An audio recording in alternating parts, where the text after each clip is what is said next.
हम सब के अंदर कुछ ना कुछ करने की स्किल होती है।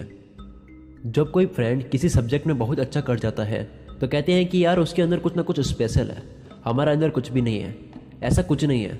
अल्बर्ट आइंस्टाइन ने कहा था कि हर इंसान जीनियस है, लेकिन अगर आप किसी मछली को उसके पेड़ चढ़ने की एबिलिटी पर जज करोगे तो उसकी पूरी लाइफ इस बिलीव में निकल जाएगी कि वो स्टूपिड है। मैं एक कहानी सुनाकर आपको इस बात को प्रूफ कर दूंगा कि हर इंसान में कोई ना कोई बहुत बड़ी स्किल होती है। दोस्तों, स्टोरी मैंने खुद इमेजिन करके बनाई है। मुझे तो पूरी उम्मीद है कि मैं आपको यकीन दिला पाऊंगा कि हर इंसान में वाकई में कुछ ना कुछ स्पेशल होता है। एक बार एक पिता अपने बेटे के साथ कहीं जा रहे थे। रास्ते में उन्हें भूख लगती है और किसी छोटे होटल में रुक जाते हैं। होटल बहुत ही छोटा होता है और हालत में कुछ ऐसी होती है कि वहाँ की चेयर, टेबल और होटल की दीवारें बहुत गंदी होती है। ऐसा लगता है मानो बहुत दिन से सफाई नहीं हुई और एम्प्लॉय भी कुछ एक्टिव नहीं होता है। और वो होटल बड़ी मुश्किल से केवल इतना कमा रही थी कि वही पैसे उन लेजी एम्प्लॉयज़ को देने में निकल जाते थे। अब वो पिता अपने बेटे के साथ में वहाँ खाना खा रहे थे तो लड़का अपने पिता से पूछता है कि पापा, हम इतने गरीब हैं, आप पूरे दिन काम करते हैं और फिर कराते हैं, बहुत मुश्किल से आप कुछ रुपए कमाते हैं, लेकिन ये होटल जिस भी पर्सन की होगी उसके पास कितना अच्छा मौका है। इस पर ध्यान देकर इस होटल को बहुत आगे तक लेकर जाया जा सकता है। पापा, इस होटल का ऑनर इस पर ध्यान क्यों नहीं दे रहा है? खाना ख़त्म होने के बाद वो वहीं पर बैठे उस होटल के ऑनर से बात करते हैं।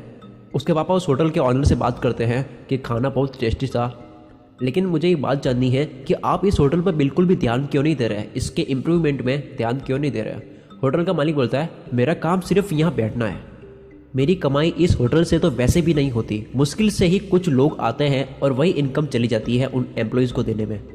हमारे पास तो एक ट्रक है जो मेरे पापा छोड़ कर गए थे, एक ट्रक ड्राइवर है जो ट्रक के गुड्स को ट्रांसफ़र करता है और वहीं से हमारी इनकम होती है, तो हमें होटल पर बिल्कुल भी ध्यान देने की ज़रूरत ही नहीं है।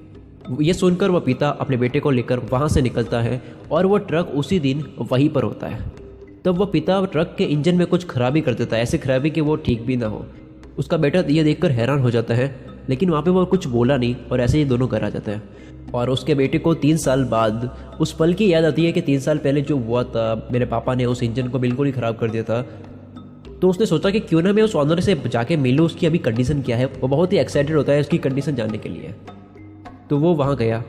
उसने देखा वहाँ पर बहुत बड़ी बिल्डिंग बनी हुई है जिसके फर्स्ट एंड सेकेंड फ्लोर में वो होटल बने हुए थे और बाकी के जितने भी फ्लोर हैं उसमें दूसरी और शॉप लगी हुई थी।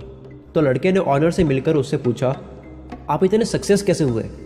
तो उस होटल के ऑनर ने जवाब दिया, जो कि बहुत ध्यान से सुनने लायक है, यही स्टोरी का रियल मैसेज है। जब मेरा ट्रक चल रहा था, मेरी कमाई हो रही थी, तो मैंने कभी होटल के बिजनेस को आगे बढ़ाने के बारे में सोचा भी नहीं। लेकिन पता नहीं किस वजह से वो मेरा ट्रक का इंजन खराब हो गया, जिसे मैं कभी ठीक करा ही नहीं सका। तो इस तरीके से मैंने अपनी ट्रक किसी और को बेच दिया। तो अब मेरे घर चलाने के लिए मेरे पास कुछ भी नहीं था, कोई भी बिजनेस नहीं था। तो मैंने सोचा इस होटल के बिजनेस को ही आगे तक लेके जाया जाए। लेकिन मुझे नहीं पता था कि मेरे अंदर होटल मैनेजमेंट और बिजनेस की इतनी अच्छी स्किल है कि 3 साल में मैं यहाँ तक पहुँच जाऊँगा। मैंने जब उस होटल में इम्प्रूवमेंट करने की कोशिश की तो मेरे माइंड में अपने आप से आइडियाज़ आने लगे। मैंने एम्प्लॉयज़ चेंज किए जो कि एक्टिव नहीं थे और क्लाइंट्स के साथ में रूड बिहेव करते थे। मैंने अपनी होटल को पूरी साफ़ कराई, उसके कलर कराया और जो ट्रक बेची थी उसके जो पैसे आए थे उन पैसों से पूरी होटल को कलर करा कर डेकोरेट कराया, एकदम अच्छा लुक दिया और अच्छे कुक लगवाए। और साथ में इस होटल की कुछ शुरू के महीने में एडवर्टाइज भी की और अंत में मैंने कई अपनी मार्केटिंग स्ट्रैटेजीज भी लगाई, जिससे आज मेरी होटल इतनी आगे है। चलते चलते 2 साल में 5 और फ्लोर बनाकर इन्वेस्टमेंट कर दिया और रेंट पर वो शॉप भी दे दी, जहाँ से मेरी इनकम और शुरू। आज मेरी उस ट्रक से जो इनकम हो रही थी उससे कई गुना ज़्यादा इनकम आज हो रही है। आज मुझे अपनी स्किल का भी पता चल गया। मेरी स्किल थी बिजनेस और होटल मैनेजमेंट की, और आज मुझे बिजनेस करने में बहुत मज़ा आता है क्योंकि ये मेरा पैशन है। कुछ टाइम बाद मैं एक और होटल दूसरी सिटी में खोलने वाला हूँ, क्योंकि अब मुझे किसी भी होटल को सक्सेस करने का रीज़न पता चल गया है। तो दोस्तों, आपकी ज़िंदगी में कई वो ट्रक तो नहीं है। हो सकता है आपके पास बहुत सारी अपॉर्चुनिटीज़ हो, लेकिन बस आपकी कोशिश करने की देरी है। क्या पता आपके अंदर कौन सी स्किल हो जिसका आपको अंदाज़ा भी न था। वो पर्सन ऐसे करते हुए चाहे जितनी होटल खोल सकता है, क्योंकि अब उसको अपनी स्किल पता है। Now he is unstoppable. Thank you दोस्तों। उम्मीद करता हूँ आपको ये मेरी बनाई हुई कहानी पसंद आई होगी और यकीन हुआ होगा कि हर इंसान में वाकई में कुछ ना कुछ स्पेशल होता है, बस ट्राई करने की देरी है। बस ट्राई ना करने से वो स्किल दबी की दबी रह जाती है। वीडियो पसंद आए तो लाइक करें, अगर आप नए हो तो चैनल को सब्सक्राइब करें।